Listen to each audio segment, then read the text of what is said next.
baie welkom by nog 'n episode van jou memoirs. Ek is Anay Pretorius, die samesteller van Memoir Books. Hierdie boeke help elke ouer en elke weermagveteraan om sy of haar lewensverhaal neer te skryf vir jou kind en vir jou nageslag. En vandag gesels ek met Dr. Nelia Drent van Quali Life Care. En Nelia het by RAU, by die Universiteit van Johannesburg, maatskaplike werk studeer. Sy het nog verder gaan studeer by Tikkies en haar meesters in mediese maatskaplike werk voltooi en dan haar PhD by die Noordwes Universiteit gedoen en haar proefskrif was oor gekompliseerde rou in die Suid-Afrikaanse konteks. En Nelia werk baie gefokus met mense wat verlies ervaar, mense wat deur 'n smartproses gaan, wat geliefdes aan die dood afgestaan het en dan werk sy met verskillende terapieë wat sy kombineer, onder andere om dit neer te skryf en dit is waar ons vandag met haar gaan gesels.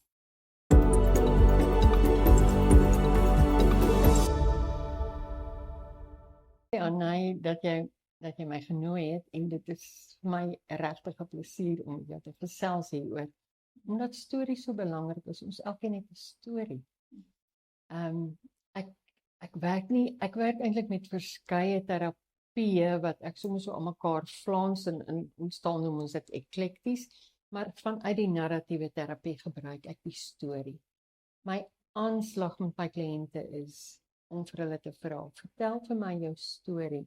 En omdat ek met rou werk en verlies, vra ek vir hulle, as hulle nie self van die persoon wat oorlede is praat nie, sê ek, stel my voor aan wie ook al. En dan begin hulle my vertel, hy was 'n goeie man, wat was die lekker wat jy van hom onthou, en so vorm ons die storie. En baie keer vertel mense vir my, maar hulle kan 'n sekere ding nie uit hulle koppe uitkry nie. En dan sê ek, jy ooit daaraan gedink om daaroor te skryf. En dan kyk almal my maar 'n bietjie met 'n bietjie van 'n verslaandheid aan, wat moet ek nou daaroor skryf? Vir wie gaan ek nou, wat gaan ek skryf? Waar begin ek skryf? En omdat ek nogal lief is vir huiswerk gee, is dit gereeld een van my huiswerke wat mense kry, is gaan skryf 'n brief. Jy kan besluit vir wie jy die brief skryf. Wil jy die brief dalk skryf vir die persoon wat oorlede is? Wil jy hom vir jouself skryf? Want baie keer sê mense vir my, ek voel so skuldig daaroor en ek kan nie meer nie. Dan skryf dan vir jouself 'n brief, want jy haal dit uit jou kop uit. En jy sal sien, die oomblik wat jy begin skryf, vloei dit deur jou arm, deur die pen, tot op die papier, en daar kom baie meer uit as wat hier rondgeloop het. En ek glo van harte aan hy, as jy dit hier uitgehaal het, is daar weer plek vir iets anders. Dan kan jy maar hierdie wat jou gepla het, of vreugde verskaf het, uithaal, maar daar is weer plek vir iets anders. En bære dit, gooi dit weg, skeer dit op, gee dit vir die persoon as jy wil. Maar die waarde daarvan is, begin net skryf. Nou, ek glo, baie keer moenie dink ek skryf ook sommer net maklik nie. Ek dink dis 'n proses om aan die skryf te kom. Hoekom is dit so moeilik? Want ek dink ons dink aan al die ander goed wat ons moet doen. Ons sien dit nie as prioriteit. Ons sien dit nie as prioriteit nie. Ja, dalk sien ons dit nie as prioriteit as 'n nice to have, nie 'n need. Maar ek dink soos wat ons weet die skottelgoed moet gewas word, moet ons maar so 20 minute 'n dag aan ons skryfwerk ook aandag gee. Ek hou nie daarvan om my joernaal, ek dink nie elke dag joernaal nie, maar ek joernaal redelik gereeld, maar nie net voor ek gaan slaap nie, want dan is my kop te aan die gang. Ek hou eerder daarvan om dit so in die middel van die dag, as ek 'n teetjie drink, op 'n lekker plekkie, ek is gelukkig dat ek 'n lekker stoep het, met 'n vyeboom waarop ek uitkyk, as ek nou nie by die werk is nie, En dan gaan sit ek, want ek het klaar my potlode, my penne, my boekie lê daar, alles lê daar. Die En praktiese die deel. die praktiese goed, maak vir jou 'n plekkie wat jou skryfplekkie word. Waar jy veilig voel, waar jy 'n lekker stoel het, waar jy vir die voeltjies kan kyk, waar jy miskien musiek kan aansit wat vir jou kan stimuleer. En ek het op 'n stadium begin met daar was so een of ander iets wat my getrigger het met a line a day. En toe sukkel ek om by 'n line te hou, toe word dit 'n paragraaf 'n day. En toe besef ek my ek kan nie maar net sowel 'n bietjie meer skryf. Maar soms sê mense, maar kan nie skryf nie. Dan stel ek vir hulle voor, gaan vat net die papier en skryf net 'n paar woorde neer. Net die woorde. En omkring daai woorde. En dan vat jy daai een woord en dan dink jy, watter woorde kan jy nog daarby sit? En dan voor jy jou kom kry het jy 'n hele bladsy so goed wat jy kan skryf. Dis 'n goeie idee. Amper soos daai spinnekop diagram. Daar's ja. En dit werk baie keer vir my as my kop te vol goed is. Of as ek nie vir alles 'n mens gespanne is, jy mos baie goed in jou kop en dit help vir my as ek dit gaan doen en dis sommer terapeuties. Nee? Want skryf is terapie. Skryf is terapie. Ons kan nie daarby verbykom nie. Manelia, is daar sekere tye wanneer skryf nie goed is nie? Bestaan daar so iets om te sê, okay, jy is nou op so 'n plek wat jy dalk nie nou hier moet skryf, nie nou hier moet tel. En ek kan nie dink aan dat daar tye kan wees wat jy nie met skryf nie. Miskien net as jy in die bad sit, gaan jy sukkel om te skryf. Kom jy moet nou weer uit. Maar ek kan nie dink aan enige emosionele toestand waar skryf vir jou sleg gaan wees nie. Eerder as om daar te tot, jy het in jou kop te maak. Dis reg. Sê dit eerder uit. Haal daai uit jou kop. Kom ons gebruik myne maar as 'n voorbeeld. Ek moes verlede jaar het ek 'n woonstel verkoop, 'n huis verkoop, 'n huis gekoop, getrek en 'n boedel afgehandel. En toe ek nou my nuwe huisie intrek, toe sit ek en ek dink, nou het jy tyd om te skryf en dink ek, waar begin ek nou skryf? Jy begin maar sommer by daai eerste een wat jy verkoop het, nie tweede een wat jy verkoop het, en toe koop jy 'n huisie, want jy moes al daai twee se geld bymekaar sit vir hierdie aftree huisie. En so begin jy skryf. Die prakties eintlik. Die prakties. En onthou bietjie, om te skryf is 'n spier wat jy moet oefen. Jy kan nie net eendag skryf en dan los jy dit vir 7 maande en dan dink jy gaan nou weer lekker skryf. Persoonlik dink ek, dis soos om fiks te word, dis soos om gym toe te gaan, dis soos om te leer dans, jy moet dit oefen. En wie sien nou jou skryfwerk? Is net jy. So, jy hoef dit nie perfek te doen nie, daar's nie 'n Afrikaanse juffrou wat hom gaan merk, en vir jou gaan sê 10 uit 10 of 2 uit 10, of mens spel nie so nie. Baie keer sê mense, maar ek kan nie spel nie. Vergeet van die spelling en skryf. Skryf net. Jy kan later as jy die ding wil publiseer, iemand kry om vir jou die leeswerk en die herstelwerk te doen. Skryf net. Begin skryf met a line a day, en ek beloof vir julle sal binne 'n rukkie 'n paragraaf a day, 'n page a day. Omstrek.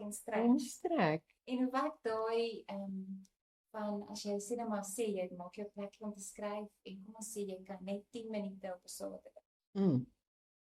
Ek vind nogal dis wat waar ek op kan kom met en ek vind nogal dat jy dan deur die week dat jou brein so gekondisioneer kom dat jy eintlik meer as 10 minute nodig het, maar dat jy so baie het dan om daai 10 minute te skryf. En wat jy oor die spelling sê is so waar, so baie. Veral ma sê vir my ma, hulle wil dit korrek doen. Hulle het dit nou die boek, maar dit is so 'n mooi boek. Hulle wil dit eers in potlood soos op skool. Eers in potlood, dan op die rekenaar en so en dan vat die hele proses so lank. En dit laat my dink aan die vakansie was ons bietjie op die Kalahari plaas gewees. O, lekker. Ja, so pas eintlik my man dit nou gekoop en ons het nou die vorige eienaar ook ontmoet en dit was vir my so spesiaal dat Andreus, nou die vorige eienaar, toe 'n boekie in my hand druk en sê hy dink ek sal nogal van ja, want hy het niks van my geweet nie. Ek glad nie wil met myself besig gaan nie. En die boekie is so kosbaar, dis met die tikmasjien nog getik, sy pa wat sy storie oor die plaas en hoe hy groot geword het geskryf het. En oor die spelling, hy het regtig, dus hy verskoon maar die spelling, want dit is soos hy gepraat het, so sommer is SOMAR, maar dit is so kosbaar. Dit is so kosbaar. Dis so hy. Ja, en ek wat hom nou glad nie eers ontmoet het ooit nie, het daai boekie verslind, want dit was my so interessant, want ek het die een koneksie wat die plaas is, en dat ek sy een seun nou net ontmoet het. Hoeveel meer vir jou kind? Baie. Met jou storie. Baie mooi. Ek het 'n oom wat vir ons het 'n stryd om 'n reunie gehad, 'n hele paar jaar terug, 15 jaar terug dink ek, en hy was 'n predikant en toe het hy vir ons elkeen ook so 'n boekie gegee met sy stuk geskiedenis. Ja, dit was baie kosbaar. Ja, en dit is net iemand wat jy 'n familielyn mee. Ja, maar jy praat nou so van spelling. Ek het 'n sussie wat Afrikaans onderwyseres. Toe ek vanmôre vir haar 'n bietjie vertel weer van my skryfwerk in jou memoirboek, toe sê sy, maar ek het nog niks in hom geskryf nie. Toe sê ek, maar Gerda, hoe kan jy dit doen? Sy sê, ek skryf dit eers op rof en dan gaan ek dit mooi oorskryf in my boek. Ek sê nee, ek is seker en hy gaan nie voel, dis reg nie. Want nou mors jy tyd, jy kon nog meer geskryf het, en sy het baie goed met skryf. Maar sy is so bang, sy mors die boek op, so die spelling daar in haar boek gaan perfek wees. So, ja. Ek dink ons gaan sukkel om dit die onderwysers. Ja, nee, maar ek dink jy met jou in jou kop, jy weet as ek sê in jou kop vir jou sê, waar anders dink jy? Jy dink in jou kop, jou brein sit in jou kop. Ja.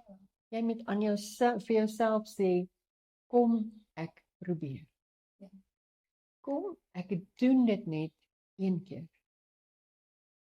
Kom ek vat net die beker wat daar staan met die stoompies wat daar uitreik en ek skryf oor hom.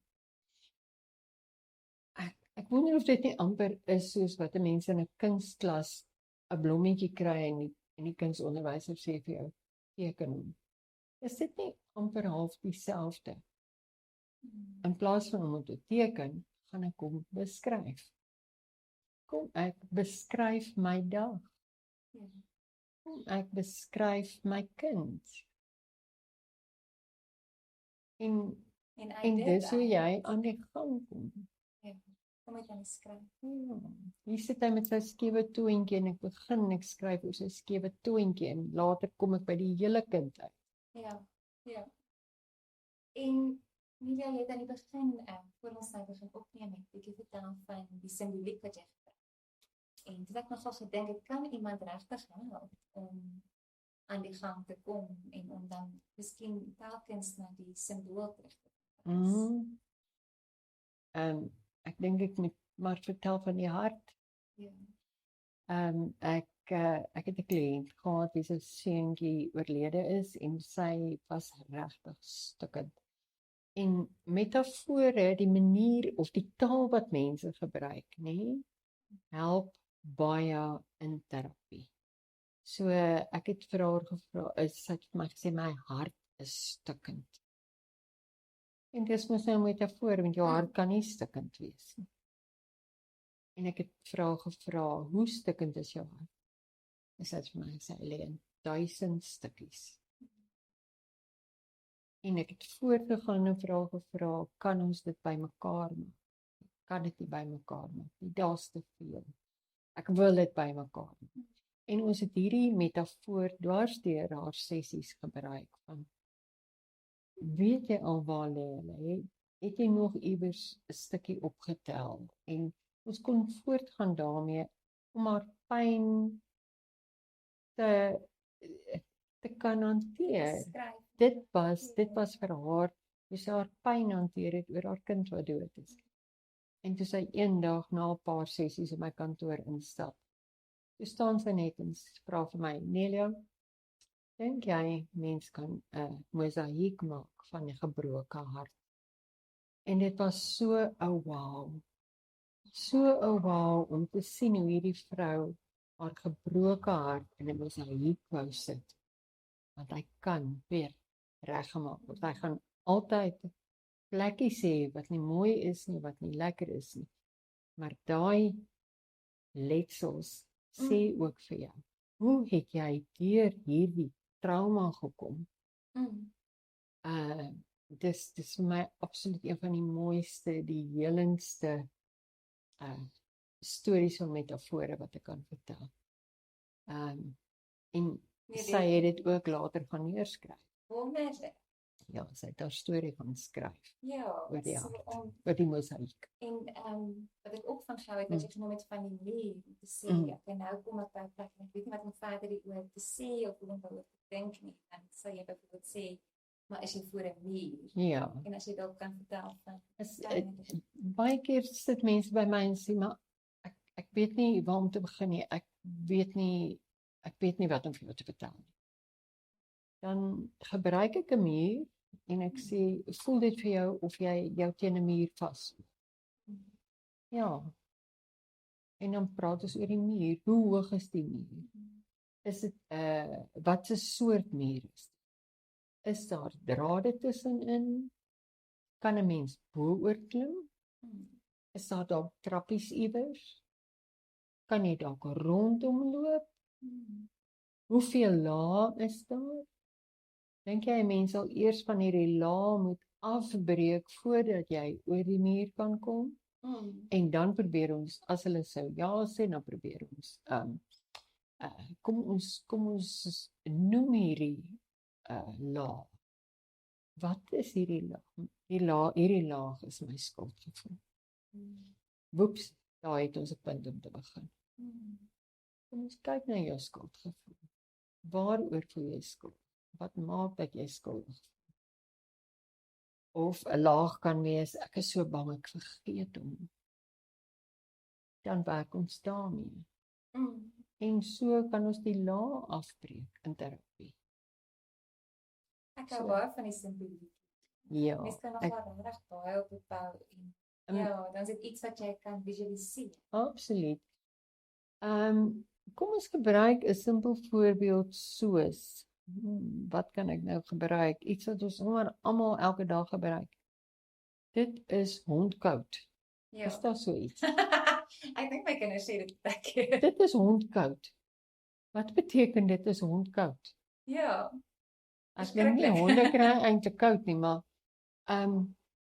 miskien moet ons iets vat wat ons elke dag almal gebruik en nou kan ek regtig nie eers dink aan dit. Dit is pikdonker. Ja. En baie keer kan jy daai pikdonker na jou lyf toe vat, nee? Donker. Is dit net buitekant pikdonker? Of is jou hartjie dalk ook pikdonker? Is dit dalk pikdonker hier binnekant? Wat kan ons doen om dit 'n bietjie ligter te maak? Wat moet gebeur dat daar 'n liggie kan aangaan? Hoe laat die pikdonker jou voel? Waar is die skakelaar? Die vierkies. Of die vierkies, ja. Ja. Om verder en verder te bou. Dan stel jy die ander persoon in beheer. Ja. Nee? Verteller. Ja. En so kom jy op die ou en dalk uit by 'n hele mooi, die son het opgekom. Nou is dit nie meer pikdonker in my hart nie. Ja. Skryf nie dalk iets van dat jy jou probleme 'n bietjie verder van jou wegvat. Dat is nou op 'n bladsy. So jy 'n ander perspektief. Dit is amper asof jy van iemand anders jy kyk met 'n ander oog. Ja. Eintlik kyk jy dan vir die eerste keer, want solank as wat dit hier sit, kan jy dit nie sien nie, nee? Ja. Ek dink jy's doodreg. Dit kan maklik iemand andersin word as jy dit sou wou hê dit met iemand andersin word. Miskien is dit wat gebeur met mense wat novelles en storieboeke skryf nie. Ja. Dit word iemand andersin. Maar as ek myne skryf, 'n mens skryf tog dit wat uit jou hart uitkom. Ek dink nie iemand skryf iets wat nie uit sy hart uitkom nie. Jy kan nie skryf as dit nie uit jou hart uitkom nie, dink ek. Dis 'n baie dieper ding, dis 'n dieper aksie. Ja. Ek het gister vir 'n kliënt wat moet gaan vir 'n groot rugoperasie. En die dokter is bekommerd oor haar geesteswelstand want dis 'n groot operasie. En hy wil nie opereer voordat sy nie gesond genoeg is nie. En toe sê ek vir hom, maar jy moet, sy probeer my hier oortuig dat sy is positief, sy is reg. Ek sê vir haar, ek is nog nie oortuig nie, ek wil hê jy moet vir jouself 'n brief gaan skryf vandag. En jy moet in daai brief verduidelik aan jouself, hoekom is jy positief? Wat beteken dit om positief te wees? En dan moet jy vir my die brief terugstuur. Sy was nie 'n uur weg hier nie, toe kry ek my brief in die e-pos. Toe het sy hom geskryf vanuit haar positiewe, sy is ernstig oor hierdie operasie. En dis wat sy gaan doen. So dis nou wat ek kan aanheg vir die dokter om hom te sê, hier, ons moet maar kyk hierna. Want dit help. En net dat sy dit geskryf het, dink ek, help ook dat sy nog meer positief is. Sy kon dit vaspen en ek is seker, ek het nog nie die brief gelees nie. Ek het net gesien hy staan. So ek weet nie wat gaan daarin aan nie, maar ek glo dat sy eintlik haar dit wat sy gedink het sy voel bevestig het met die skryf daarvan. Hoekom is daar iets soos liefdesbriewe? Wat ek dink 'n bietjie gesterf het, nê? Maar liefdesbriewe was so 'n wonderlike ding wat jy nog kon skryf en 'n seël opplak in pos, nê? Nou skryf ons maar hier op Facebook en oral skryf ons daai briefies wat ons wil skryf. Nou sien jy baie wêreld dit. Nou het jy amper nie 'n keuse wie jou briefie lees nie. Maar ek dink ons skryfwerk moet geskryf word met die doel om dit vir iemand te gee. Anders raak dit nie 'n bietjie dalk te wyd. Ek weet nie. Nee, daar's iets daarin en wat ek ook aan gedink het oor die aksie van nie net iets sê nie, maar dit skryf. Is dit nie ook daar bevestiging? Dis amper vir my soos in die regswêreld, soos in enigiets as jy eksamen skryf, jy kon goed geskryf het en weet jy het deurgekom, soos die matrikulant wat nou 'n uitslaag kry, maar as dit nie skryf is nie, is dit nie, dan is dit amper nie daar nie. En dis eintlik vir jouself. Ja. Kan ons dalk 'n bietjie oppraat oor die ontvanger van so, as dit nou vir jou geskryf is, soos die boek wat jy nou skryf met jou lewensverhaal, die leser wat dit gaan ontvang. Het jy dalk pasiënte wat so iets mee sit, wat jy weet dalk wat dit vir beteken? Miskien het van jou pasiënte geskryf vir 'n kind en jy kon daai wederwysige. Ja, ek het beslis, maar meeste van wat ek het is wat iemand geskryf het vir die persoon wat oorlede is. Ja, natuurlijk. Maar dat dit vir hulle verligting gebring het om dit op papier te kon sit. Dit het amper, heel party van hulle het vir my gesê, dit het amper vir hulle gevoel asof die mens langs hulle sit. Ja. Dit het vir hulle beteken. Ek het nie vreeslik baie kliënte wat nou, wie se mense nou nog leef, dat hulle, omdat dit my area van werk is. Maar vir myself het ek het nou die dag op 'n briefie afgekom toe ek ingepak het om te trek, wat ek vir my 16-jarige dogter op haar verjaarsdag, sy was toe 16, 'n briefie wat ek vir haar geskryf het, en sy is nou 43, en ek bel haar en ek sê, jong, hier, hoekom het jy hierdie briefie nooit gebeere nie? Sy sê, weet maar hoe soek ek daai brief? Ek sê ek het jou brief. Ek het ook op 'n brief afgekom 'n paar briewe wat my man vir my geskryf het terwyl hy op kamp in die weermag was en ek by die huis met die kinders was. En hoe lekker dit was weer om jouself terug te vat na daai tyd toe, nie? En dat hy die moeite gedoen het om dit te doen, ja. Ja, ek dink dis eintlik die waarde. Daar's waarde in om iets vir iemand in 'n geskrewe vorm agter te kom. Baie beslis. My ma het sulke klein boekies gehad. Waarin sy het nou nie eintlik is geskryf nie, maar sy het geskryf: Nelia skuld my R5. Gerda het haar geld teruggegee. En my sus het daai boekies gehou. En dis goed wat my ma geskryf het, né? Wat kosbaar is my sussie. My ma het ook nie 'n resep heeltemal uitgeskryf nie. Sy het net die bestanddele geskryf. Sy weet mos hoe om die koek te maak. Dit is onmoontlik om dit na te maak. En toe my ma oorlede is, toe sê ek soek nie daai resepteboek nie, want ek gaan nie weet wat om te doen nie. Daai selfe sus van my het daai resepteboek van my ma. Maar net deur haar dit wat sy vir ons agtergelaat het in skrif, opskrif, het 'n emosionele konnotasie. Handskrif, Ja, maar as 'n mens dit nou 'n bietjie beter formuleer en doen, dan dink ek het dit tog soveel waarde en waarde vir jouself. Ek sien as ek skryf hoeveel waarde het dit vir myself en ek kan baie keer nie glo. Dit wat ek geskryf het ek geskryf nie. Ja, want jy was eintlik 'n ander mens. Jy was ek dink jy raak so verdiep in wat jy skryf dat jy dit dimensie gee. Ja.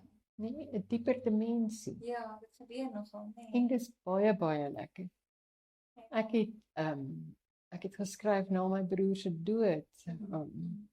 Geskryf na my ma se dood. Julle sal ook nie dink ek skryf net oor dood, maar ek skryf nie net oor dood nie. Ek skryf oor lekker dinge ook. Ek skryf ek wou begin in jou boek met waar kom ek vandaan en boeps hier skryf ek en ek tog maar hier gaan nie genoeg bladsye wees nie, want ek vertel van toe ek 6 jaar oud was in die spoorwegdorpie waarop ek groot geword het en soos wat ek skryf onthou ek net meer goed. Ek dink maar jy moet dit iewers hier in 'n paragraaf insit, né? Ja. Maar dis mos heerlik. Dis eintlik ja. En dis ook natuurlik die simboliek. Dis hoekom ek so daarvan hou dat jy met simboliek van. Ja. Dis eintlik wat die memoir, wat dit daar beteken vir jou, wat dit vir beteken om verseker. Ja. Wat is dit wat jy wil oordra later? En hoe kosbaar ook as jy nou sou skryf vir 'n nalatenskap vir jou kinders, om terwyl jy, voordat jy die operasie kry, skryf daaroor en dan na die operasie aan te skryf en dan is daar ook iets wat die kinders eintlik baie kan leer. My ma het met dinge geworstel. Sy het so braaf gelyk, maar sy was eintlik baie bang geweest. Ek onthou daai operasie. Om ook van jou dinge waarmee jy worstel te skryf. Baie. Dis baie belangrik vir jou as kind wat nou jare later daar. En dan sien maar jou ma het daardeur gekom. Ek kan ook daardeur kom of nie. Of dalk het sy nie daardeur, sy het haar lewe lank met iets geworstel. Ja. Maar daar is tog vir my betekenis daar. Daar's baie betekenis en ek dink nie ons besef hoeveel waarde iets skryf nie. Ek wil tog net as iemand sukkel met skryf, nie? Ekskuus tog. Hier is 'n boek wat Lizette Rabie geskryf het om tot verhaal te kom. En dit is 'n wonderlike praktiese skryfgids. Sy noem dit ook 'n praktiese skryfgids. Dit sê vir jou waaroor skryf jy, wat kan jy skryf, watter tipe goed kan jy skryf en sy leer vir jou. Dis regtig vir my. Dis ook net oor die grammatika. Ja. Maar ek het nie so lank terug geskool onthou nie. Hier's byvoorbeeld die een wat ons oor gewonder het. Hier's 'n stap vir stap basiese skryfwenke om mee te begin. So as enige iemand luister, Lizette Rabie se om tot verhaal te kom. Ag, hy's nie eers duur nie. Ek gaan sommer sy skakel opsit. Ja, dis wonderlik. Ja. Ek kan hom regtig aanbeveel want sy het self deur moeilike tye gegaan en dis hoekom sy hom geskryf het en haar skryfwerk het haar gehelp om tot verhaal te kom. Na die trauma wat sy beleef het. So ja, Ag, dankie. is 'n Is plesier. daar iets wat jy voel is miskien om op te som? Vir iemand wat nou luister, iemand wat nog steeds huiwer om hier te begin. 'n boodskap wat jy van en dan aan die einde wonder ek of jy sal wil een van jou gedigte lees. En ek dink die digkuns is tog iets wat 'n mens, as jy deur trauma gaan, dat dit vir jou ander betekenis kry. Ander mense se digkuns en iets wat jy dalk braaf is en self skryf. Ek dink aan hy skryf kort 'n bietjie dissipline. So, gaan sit op die stoel en vat die potlood of die pen en begin net. Begin net. En as jy begin het, kan jy sien jy kan skryf. Daar's nie iemand wat nie kan skryf nie. Begin net. En gedoen is beter as perfek. Presies. Daar's nie 'n perfek in jou eie memory nie, in jou eie onthou nie. Want jy onthou in elk geval anders as wat iemand anders wat ook daar was, dit onthou. So jou onthou is jou onthou. En onthou bietjie, as ons nou daaroor skryf, gaan ons nie eendag op die ouete huise stoep wonder wat het gebeur nie, want ek kan net my skryfwerk uithaal en onthou. Ek is bereid om ietsie te lees wat ek geskryf het. Ek sit hier nou lekker gespaar. Jy sit. En ek wonder of 'n mens, ek gaan miskien aan die einde net so 'n bietjie so vinnig zoom oor jou boek. O, jy's meer so as oulik, welkom. kort, Jy's welkom. Dis nou 'n voorbeeld vir ons almal. O, julle. Ek het hier een nota gemaak oor my ma se sê goed, maar hy moet nog iets skryf. So ek kan nie dit vir julle lees nie. My ma was baie snaaks. Sy het baie keer vir my pa gesê hy praat soos 'n ei wat saad skiet en ons wonder nou nog wat beteken dit. So ek weet nou nie of jy daai enige wat ek net vir jou van vertel het behoor en of ek vir jou kan lees van so 'n paartjies toe my ma beroerte gekry het. My ma het beroerte gehad en ek het so drie klein kortetjies vir haar geskryf, sal ek dit vir jou lees. Ek soek my ma. Ek soek my ma tussen haar koppies en pierings, tussen die gevoude handdoeke en die blommetjies toe by op haar bed. Ek kry haar nie. Sy is dood. Ander enetjie, hierdie is nou na sy oorlede is, maar hierdie ene wat ek nou gaan lees, is net na sy die beroerte gekry het. Hande, klein handjies in mekaar gevou, klein handjies toegevou, asof in rou. Dit bak nie meer nie, dit brei nie meer nie, dit knie nie meer nie, dit kan nie meer nie, want beroerte het dit geknou. En toe ek haar nodig gehad het nadat sy al weg was, het ek geskryf, benodig, een ma. Ek wil op haar skouer hou oor my eie onvermoë as ma. Ek wil raad vra oor my kinders. En ek wil ekskuus sê vir die tyd toe ek 'n tiener was. Help, ek benodig 'n ma. Ek begin ook so sê resep. Dis baie goed gedoen, Elia. Ek gee mense baie dankie. Ek dink dit gee mense 'n bietjie moed en lekkerte. Ja, en dis nou nie eers so lank nie, maar ek het eintlik kan ek 'n gedig lees van 'n kliënt. Van 'n kliënt. Ek gaan nie haar naam noem nie, sy het vir my gesê ek mag dit deel. Ekskuus tog, alles is hier onder my stoel weggesteek. Sy het vir my toestemming gegee om dit te deel. Nou net om kan uitkom met die klas. sy het die woordjie nooit gevat. N-O-O-I-T. En toe het sy hom onder mekaar geskryf en elkeen van haar sinne met een van nooit se letters begin. So haar eerste sinnetjie is nooit is 'n trane kweekende haatwoord. Onbeskaamd 'n vreugdesteler. Oor en oor 'n hartebreker. Irrasionele intellek molesteerder. Tautologies nimmer eindigend. En dit is, sy het dit geskryf na haar dogter oorlede is. Maar ons kon hierdie gediggie van haar gebruik in 'n hele paar sessies, want elke een van hierdie sinne het soveel diepe betekenis en het so uit haar hart uitgekom. Ja. En dit was vir haar absoluut terapeuties.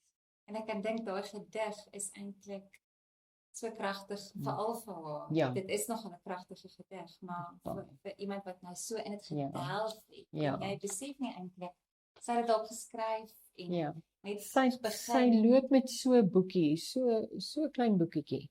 En as daar iets in haar kop kom, dan skryf sy dit net op daai klein stukkie. Dis 'n klein boekie wat sy so aan mekaar ja, sommer net haar eie boekie gemaak, ja. Dan skryf sy so. Ja, net die woord molesteerder. Ja. Ek mense koneksie maar met dit ook nooit en Ja. Ja. Emilia. Baie dankie. Sjoe, Ek dink ek gee. dis 'n plesier.